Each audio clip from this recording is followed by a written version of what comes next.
Kalau roh keluar daripada jasad, saat itulah berubah. Yang sebelumnya orang bertanya, mana Ustaz Abdul Somad? Masa itu roh ada lagi dalam jasad. Tapi selepas roh keluar dari jasad, orang tidak lagi bertanya, mana Ustaz Abdul Somad? Tapi Tok Imam mulai bertanya kepada jamaah masjid, mana jenazahnya. Sebab jenazah masa orang solat sembahyang asar, zuhur, jenazah di luar masjid. Selepas itu imam bertanya kepada makmum, mana jenazahnya? Tak lagi bertanya mana ustaz, tapi mana jenazahnya.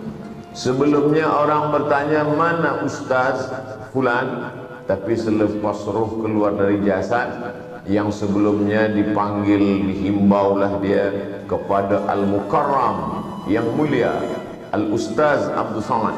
Tapi selepas roh keluar dari jasad, tak lagi dipanggil Al-Mukarram, tapi ada panggilan baru, Al-Marhum. Al-Mukarram dimuliakan, Al-Marhum dirahmati Allah Subhanahu wa ta'ala. Maknanya apa?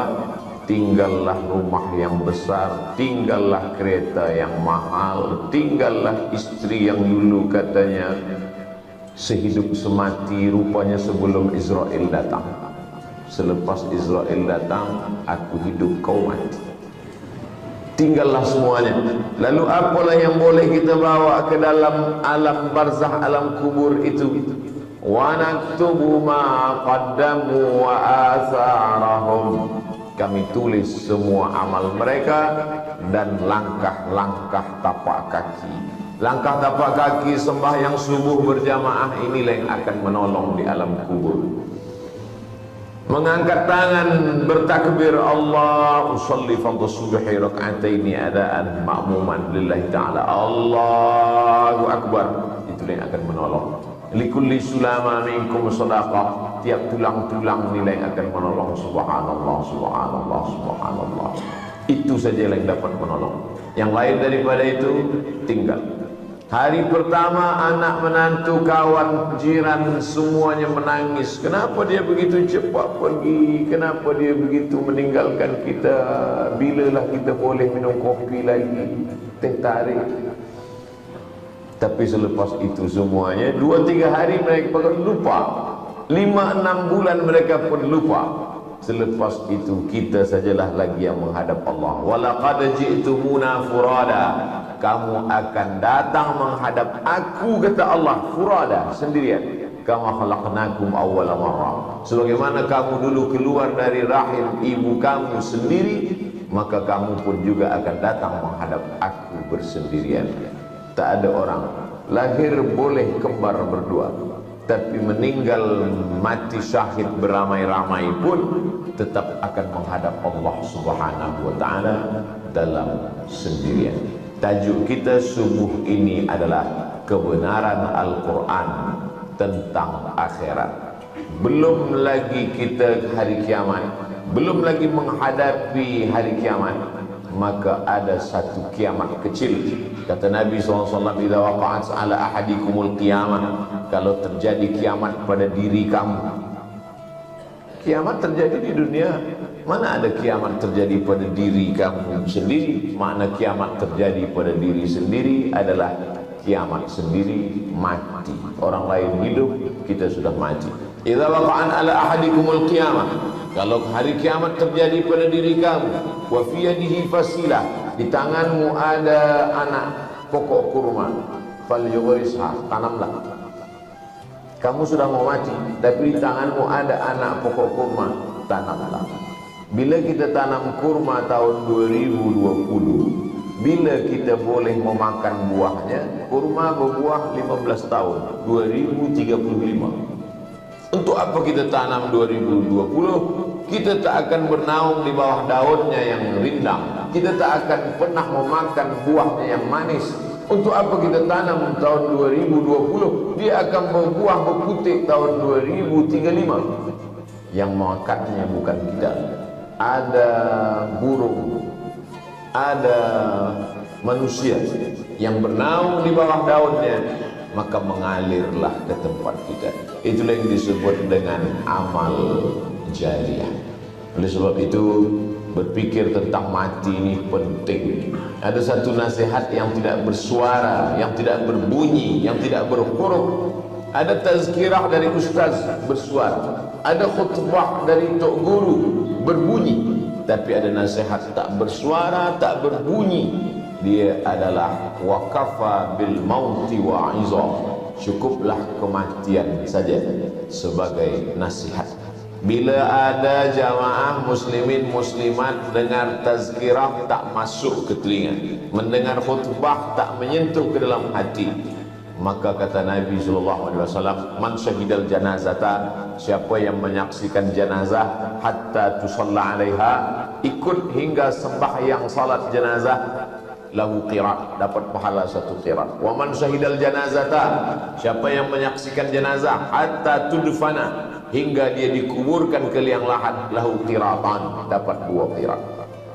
Wa mal qiratan ya Rasulullah, apa 2 qirat itu wahai Rasulullah? Kata Nabi sallallahu alaihi wasallam, mislul jabalainil azimaini, seperti 2 bukit Uhud yang besar.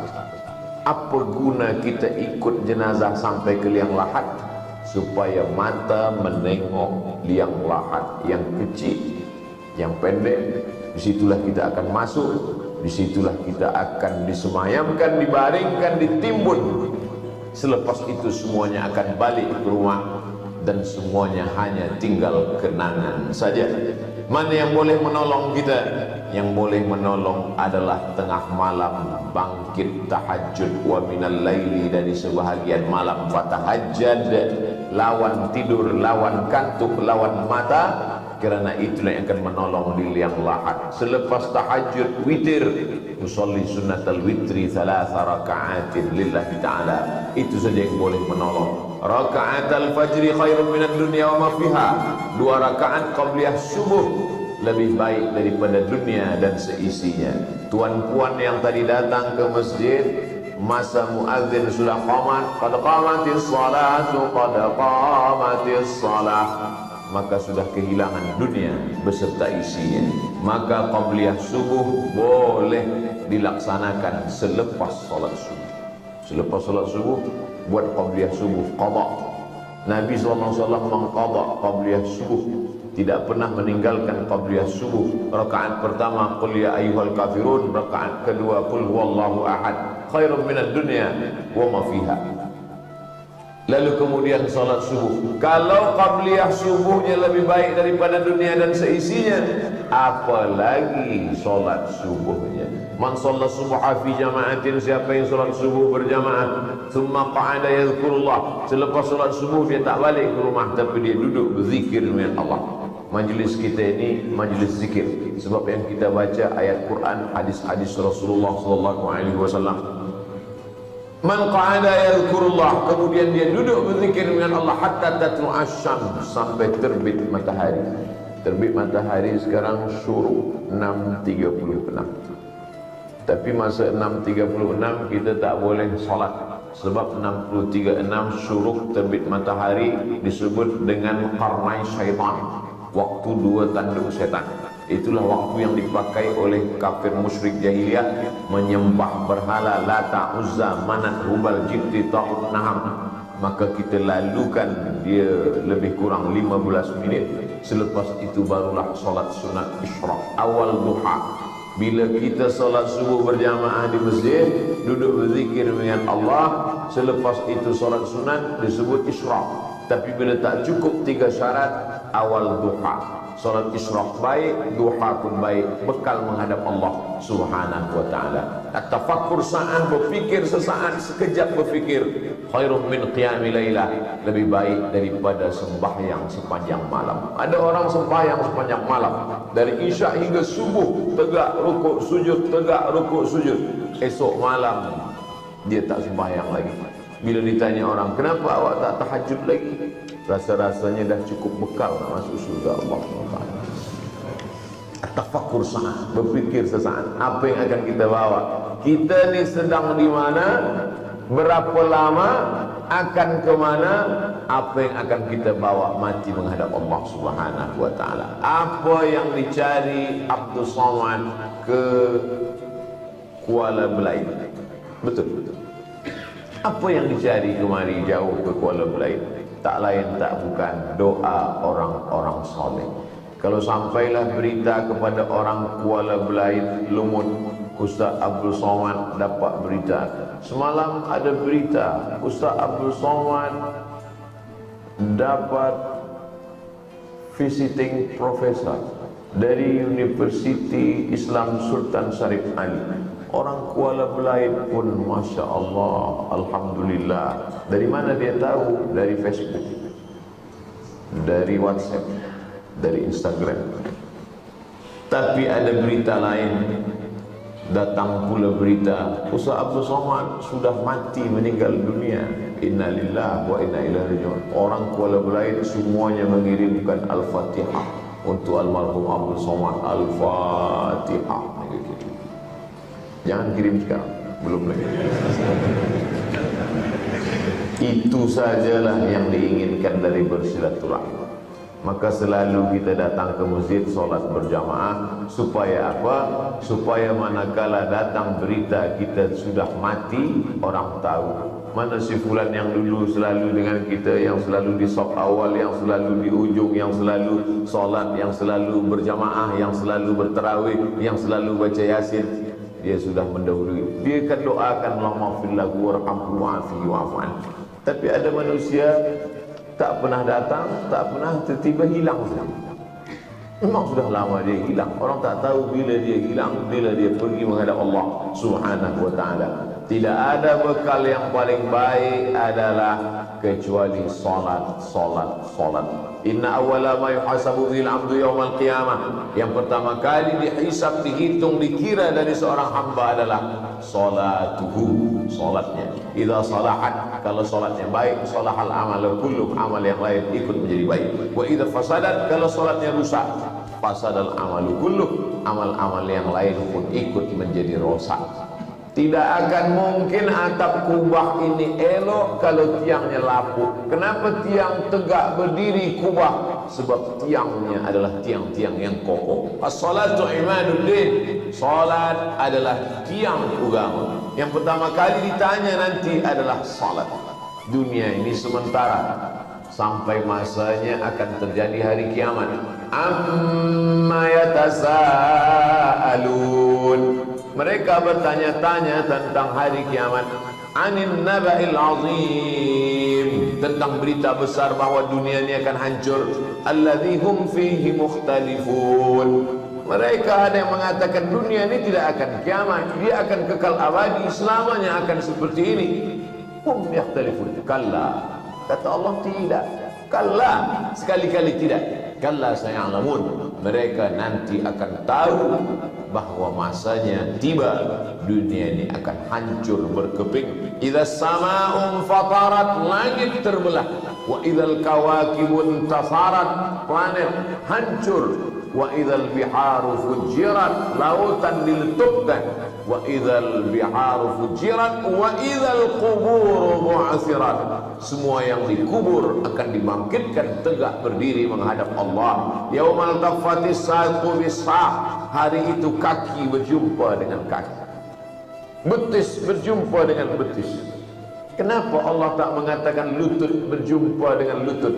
Sebab kita bukan tamu yang dimuliakan dalam keadaan duduk, tapi kita dalam keadaan tegak. Kita adalah makhluk yang hina, membawa banyak dosa. Saat itu kaki tegak berdiri berapa lama? Ada yang tenggelam kerana panas terik padang mahsyar sampai peluh ke mata kaki. Ada yang sampai ke pinggang, ada yang sampai ke bahu, ada yang sampai ke leher, ada yang sampai tenggelam.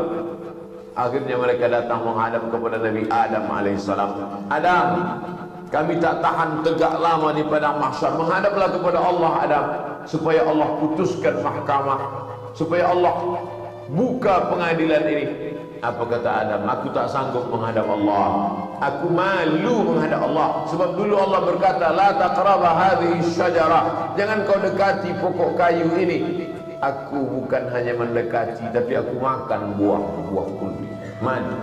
Adam berdoa, Rabbana zalamna anfusana wa illam taghfir lana wa tarhamna lanakunanna minal khasirin. Doa yang paling tua dalam Quran adalah doa Nabi Adam, Rabbana zalamna anfusana wa illam taghfir lana wa tarhamna lanakunanna minal khasirin. Kita tak pernah lupakan doa. Kita selalu bawa doa karena ini doa awal manusia, doa Adam alaihissalam. Datang mereka kepada Nabi Nuh alaihissalam. Nabi Nuh, menghadaplah kepada Allah. Kata Nabi Nuh, aku malu menghadap Allah. Sebab apa? Sebab dulu datang banjir besar, aku pun mengajak anakku untuk naik ke atas sampan. Ya bunayya, wahai anakku, irkam ma'ana, marilah naik ke atas sampan perahu bahtera ayah. Apa kata anaknya Kan'an? Sa'awi ila jabali ya'simuni minal ma'. Aku tak mahu ikut kamu. Sa'awi ila jabalin, aku akan naik ke atas bukit, ya'simuni minal ma', insyaallah aku selamat daripada air ini. Tapi rupanya manakala anak akan tenggelam, saat itu apa kata Nabi Nuh alaihissalam? Ya Rabbi, inna bni min ahli. Ya Allah, itu anakku ya Allah. Nabi Nuh tak ada berkata kepada Allah, ya Allah selamatkan dia, tak ada. Tak sanggup lidah Nabi Nuh berkata selamatkan dia, sebab dia adalah menderhaka. Tapi apa kata Nabi Nuh? Inna bni min ahli, itu anakku akan tenggelam, akan mati di atas bukit ya Allah. Apa kata Allah Subhanahu wa taala marah kepada Nabi Nuh? Innahu laisa min ahlik, dia bukan anakmu. Innahu amalun ghairu salih, karena amalnya tak saleh. Malu Nabi Nuh menghadap Allah Subhanahu wa taala. Sampai akhirnya mereka menghadap kepada Sayyidina wa Maulana Muhammad sallallahu alaihi wasallam. Muhammad saja yang berani menghadap kepada Allah. Oleh sebab itu, kita boleh jadi umat yang umurnya paling pendek, yang ibadahnya paling sikit, tapi karena Nabi kita yang awal berani menghadap Allah, maka kitalah yang pertama kali masuk ke dalam surga Jannatul Firdaus. Kalau orang Kuala Belait, orang Lumut nanti semuanya masuk ke surga, sampai ke Jannatul Firdaus tak nampak Abdul Somad, jangan takut, jangan khawatir, tanya malaikat, mana Abdul Somad? Kata malaikat, dia di ruang VVIP. Mana boleh kita sombong merasa diri penghuni surga. Man qala la ilaha illallah Muhammadur Rasulullah dakhalal jannah. Janji Nabi SAW. Janji Nabi dari mana? Dari Allah. Allah kalau sudah berjanji, innaka la tukhliful mi'ad. Allah tak ingkar janji. Man qala la ilaha illallah, sesiapa saja yang berkata la ilaha illallah wa asyhadu anna Muhammadar Rasulullah, aku bersaksi Muhammad Rasul utusan Allah, dakhalal jannah, dia pasti masuk surga. Datang sahabat bertanya, wa in zana wa in saraq, bagaimana kalau dia berzina, bagaimana kalau dia mencuri? Kata Nabi, wa in zana wa in saraq, dia berzina, dia mencuri, tetap masuk surga. Yang mencuri masuk surga, yang berzina masuk surga. Oh, sedapnya jadi umat Muhammad SAW. Berzina masuk surga, mencuri masuk surga, makan riba masuk surga, makan haram masuk surga. Cuma betul semuanya masuk surga. Bila anjing jadi masalah, bila dia masuk surga. Sedangkan kita ini ingin masuk surga, tapi tak ada singgah dulu di neraka jahanam. Makanya kita selalu berkata subuh lepas subuh 7 kali, Allahumma ajirna minan nar, Allahumma ajirna minan nar, Allahumma ajirna minan nar, Allahumma ajirna minan nar, Allahumma ajirna minan nar, Allahumma ajirna minan nar, Allahumma ajirna minan nar. Makna Allahumma ajirna minan nar, jangan sampai kami singgah di neraka jahanam, terus saja masuk ke dalam surga Allah. Rabbana atina fid dunya hasanah wa fil akhirati hasanah wa qina adzabannar. Masuk ke dalam liang kubur, ke dalam liang lahat, yang pertama kali membusuk mata. Sebab mata ini isinya air. 7 hari di dalam, mata pun menghitam. Kadang belum mati pun dah hitam. Banyak perempuan takut mata hitam, maka sebelum tidur malam dia potong timun. Tak perlu takut. Yang perlu kita takut adalah apa bekal kita menghadap Allah manakala mata hitam dalam liang kubur. Selepas itu sebulan 2 bulan perut pun membesar, meletup. datanglah segala cacing-cacing, datanglah kala, datanglah ular, menyantap semuanya habis. Manakala digali kubur, tulang-tulang belulang itu pun hancur. Ustaz Abdul Somad, dulu makam almarhum ayahanda kami digali sebab kami nak pindahkan. Ada tulang belulang, semua tulang pun rupanya hancur. Tapi ada satu tulang yang tak hancur, namanya azmuz zanab, ujung tulang belakang, bagian bawah sebesar ibu jari, induk jari. Itulah yang ditunjuk Allah Subhanahu wa taala, innama amruhu idza arada syai'an ayyaqula lahu kun fayakun. Tegak, berdiri tegak balik, datang balik daging-daging, tumbuh tulang belulang, hidup menghadap Allah Subhanahu wa taala. Itulah yang tidak diyakini oleh Asim bin Wa'il. Ada seorang lelaki namanya Asim bin Wa'il. Dia bawa tulang, dia menghadap Nabi Muhammad sallallahu alaihi wasallam, "Ya Muhammad." Dia tak panggil ya Rasulullah, dia tak panggil ya Nabi Allah, tapi dia panggil ya Muhammad. Apa kata dia?